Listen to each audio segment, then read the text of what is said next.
This video will be on anemia overview, mainly the approach to anemia, the common clinical manifestations and the common clinical presentations and the common etiologies of anemia. So to start from the definition, anemia is decreased red blood cell mass, which is defined as a part of blood volume occupied by red blood cells. So we say anemia when there is decreased red blood cell mass, which leads to different manifestations.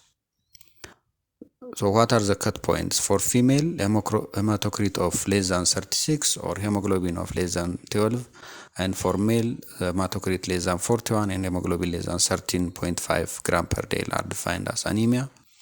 And the clinical manifestations, so the symptoms will be fatigue, exertional dyspnea, and angina, especially for those who has underlying coronary artery disease. And the signs will be the pallor, which could be mucosal pallor or palmar crease, and tachycardia and orthostatic hypotension.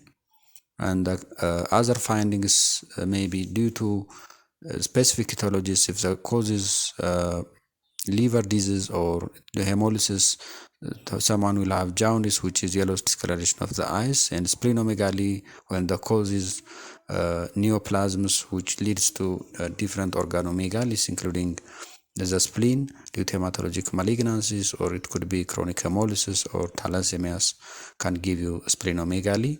And PTK or purpura skin rash as a skin manifestation of the bleeding disorder, which causes anemia by blood loss, and glossitis due to different vitamin deficiencies and mineral deficiencies, including iron, folate, vitamin B12 deficiencies, and koilonychia, which is pulling off the nails due to iron deficiency, and different neurologic manifestations due to vitamin B12 deficiency.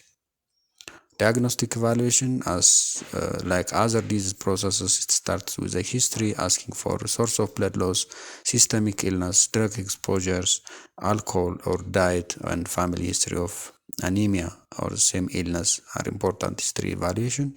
And from investigation, CBC, which we can see the WBC with differentials, red blood cell parameters, including the reticulocytes and the main corpuscular volume, and also red blood cell distribution weights. The reticulocyte index is calculated based on the current reticulocyte count and patient's hematocrit, which is divided by the normal expected hematocrit, and also again divided by the maturation factor for different hematocrit levels. If the reticulocyte index is above 2%, it is a sign of adequate marrow response for the anemia, and if it's less than 2%, it is a hypoproliferation of the bone marrow, which is inadequate response for the anemia. It's important to know because there are different causes of anemia which gives you due to hypoproliferation or anemia in the presence of adequate marrow response.